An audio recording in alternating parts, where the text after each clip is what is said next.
अड्डा जीके में आपका बहुत बहुत स्वागत है। आज हम हरियाणा राज्य की वेशभूषा के बारे में पढ़ेंगे। स्टार्ट करने से पहले आप हमारे चैनल को लाइक, सब्सक्राइब और शेयर जरूर करें। तो आइए स्टार्ट करते हैं।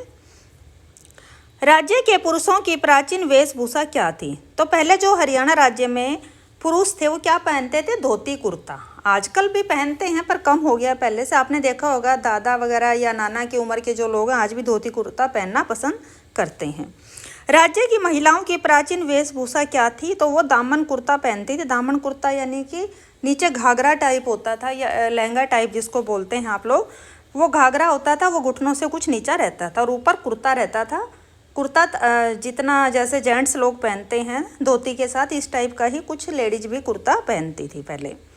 हरियाणा में पुरुषों के द्वारा सिर पर बांधे जाने वाला हल्की सूती वस्त्र क्या कहलाता है? तो इसको खंडवा कहा जाता है। ये सब जानते हैं आप। हरियाणा में बच्चों, पुरुषों व महिलाओं द्वारा पेट व कमर में बांधे जाने वाले काले रंग का धागा क्या कहलाता है? तो इसका उत्तर रहेगा तागड़ी। जो तागड़ी होती है वो एक काले रंग का धागा रहता है और उसके अंदर 7 या 9 जो होते हैं चांदी के मोती डाले जाते हैं। जब छोटे बच्चे को वो पहनाई जाती है तब। राज्य में बारीक सूत की मजबूत बड़ी चादर जो जाड़े में ओढ़ी जाती है क्या कहलाते हैं? तो उसको दोहर कहा जाता है। क्या कहा जाएगा? दोहर। राज्य में मोटे सूत की मोटी चादर जो सर्दियों व गर्मियों में ओढ़ी जाती है क्या कहलाती है? ये खेस होता है।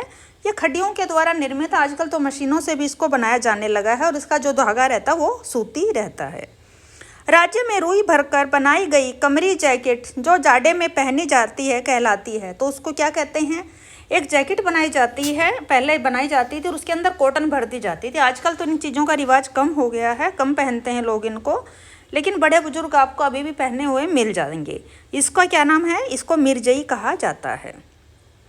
राज्य में एक लंबा पटका नुमा गर्म कपड़ा जो सर्दियों में गर्दन पर लपेटा जाता है कहलाता है। तो इसको तो आप जानते ही हैं, मफलर या गुल्लीबंद इसको बोला जाता है।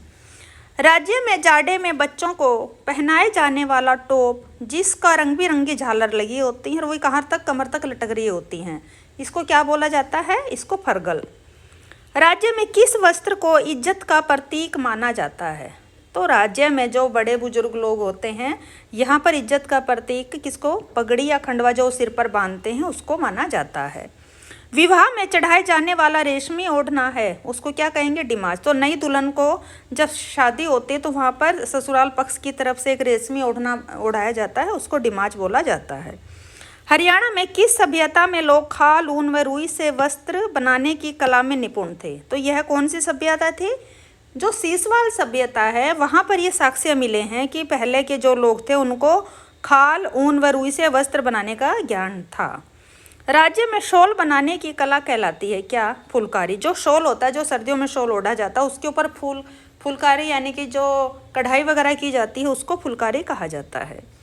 ढाक पाता, पीपल पाता, नई चाल, गेहूं दाना, तेरी मेरी सलाह, ये सब क्या है? ये कोई पत्तों का या वृक्षों का या गेहूं के किसी किस्म का नाम ना होकर जो औरतें पहले घाघरे या दामन पहनती थी उनके ये नाम हैं। राज्य में खद्दर के कपड़े का फूल छपा घाघरा क्या कहलाता है? जो खद्दर के कपड़े के ऊपर फूल के प्रिंट अगर किया जाता था तो और उससे जो घाघरा बनाया जाता तो उसको बोरडा कहते थे। राज्य में नीले कपड़े पर पीले पाट की कढ़ाई वाला घाघरा क्या कहलाता है? तो नीले रंग का कपड़ा रहता है खद्दर का, उस पर पीले पाट की कढ़ाई की जाती है और उसको जो घाघरा बनता है उसको क्या कहा जाता है? ले है। राज्य में नीले खद्दर पर लाल टीकों वाले कपड़े का घाघरा क्या कहलाएगा? जो नीला ही कपड़ा रहता है वो भी खद्दर का और उसके ऊपर क्या होता है? जैसे बिंदियाँ होती हैं, बिंदियाँ लगाई जाती हैं, उस तरह लाल टीके लगे होते हैं और उसका जो घाघरा बनता है उसको केरी बोला जाता है। खद्दर के कपड़ों पर दूज के चांद और तारे की छपाई वाला घाघरा क्या कहलाएगा? उत्तर रहेगा इसका चांद तारा। आप कभी देखिएगा अमावस्या के बाद जब चांद होता है, वो दूज का जो चांद निकल रहा होता है दूसरे दिन यानी कि जो चांद होता है अमावस्या से, उसके आसपास जो तारे और चांद होता है उसी डिजाइन के आधार पर कपड़े के ऊपर जो छपाई करी गई है उसको चांद तारा का घाघरा बोला जाता है, चांद तारा। बंधाई पद्धति से रंगे हुए खद्दर का घाघरा, आपने देखा होगा कि राजस्थान में बंधाई पद्धति की चुनरियाँ वगैरह काफ़ी चलती हैं। आजकल भी सभी बंधाई यानी कि आप चुन्नी वाले पास जो रंगाई कर रहा होता था कपड़े को बांध कर, तो बंधाई पद्धति से जो रंगा हुआ खद्दर का घाघरा बनता था उसको क्या कहते थे? गोलड़ों की लेह। चांद तारा घाघरा किस कपड़े का बना होता है? तो आपको ज़्यादातर जितने भी ये घाघरे या दामन जो बोलते थे वो ज़्यादातर खद्दर के ही बनते थे। बंधाई पद्धति से तैयार किया गया ओढ़ना।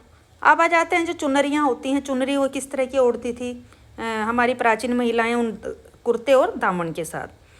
तो बंधाई पद्धति से जो तैयार किया गया ओढ़ना था वो लहरिया। जब बंधाई करके कलर करके उसको बांध के बनाते हैं, आजकल भी इसका लहरिया का रिवाज कभी नहीं जाता। बंधाई पद्धति का रिवाज कभी भी पुराना नहीं माना जाता है, इसको लहरिया बोलते थे। बच्चे के जन्म पर पीहर से दिया गया ओढ़ना। जब बच्चा होता था पहले लड़के के होने के ऊपर ही पीहर की तरफ से छूछक वगैरह जो आता है हरियाणा में, और उसमें एक ओढ़ना दिया जाता है अलग से, जो बच्चे के जन्म पर जो माता है वो उसको ओढ़कर फिर पूजा करती है। कुआं पूजन वगैरह का जो पूजा की जाती है, और वो पीले रंग का होता है। उसके ऊपर काफ़ी कढ़ाई वगैरह होती है। पहले तो ये कढ़ाई चांदी की जो तार होते थे उनसे की जाती थी, चांदी का ही वर्क उस पर होता था। आजकल बाज़ार में हर तरह के मिलते हैं, तो उसको पीलिया बोला जाता है। बाग व फुलकारी का संयोजन क्या कहलाता है? जहाँ पर बाग और फुलकारी ये दो तरह की कढ़ाई को मिलाकर जहाँ पे काम किया जाए, जिसे चुनरी पे या जिस भी मतलब ओढ़ने पर, उसको चोप बोला जाता है। कढ़ाई किया गया शॉल क्या कहलाएगा? उत्तर रहेगा शोपली या दोशाला। गहरे लाल रंग के किनारों पर छपी ओढ़नी। अब जो लाल रंग की एक ओढ़नी अगर छपी हुई है तो उसको क्या बोला जाएगा? शोपली। छोटे बच्चों का पहनावा क्या कहलाता है? तो छोटे बच्चों का जो पहनावा होता है उसको झुगला कहते हैं। छोटे बच्चे को जो वस्त्र पहनाया जाएगा उसको झुगला बोलते हैं। खद्दर की रजाई कहलाती है। पहले आजकल तो देखिए फोम की, स्पंज की, हर तरह की आते हैं, लेकिन जिसके अंदर कॉटन वगैरह भर के और खद्दर का वो कपड़ा चढ़ा होता है उसकी जो रजाई बनती है उसको क्या हरियाणा में क्या नाम बोलते हैं? रजाई ना बोलकर उसको सोड़ बोलेंगे। क्या बोलते हैं? सोड़। राज्य में महिलाओं द्वारा दिया जाने वाला वस्त्रों का उपहार क्या कहलाता है? तो जब किसी लेडीज को कहेंगे कि भाई बच्चे होने पर या किसी भी होते, ये नहीं कहेंगे भाई उसको सूट दिया, साड़ी दी, ऐसा नहीं बोलते। यहाँ पर बोलेंगे तिल दिए उसको। तो क्या बोलते हैं? तिल दी है।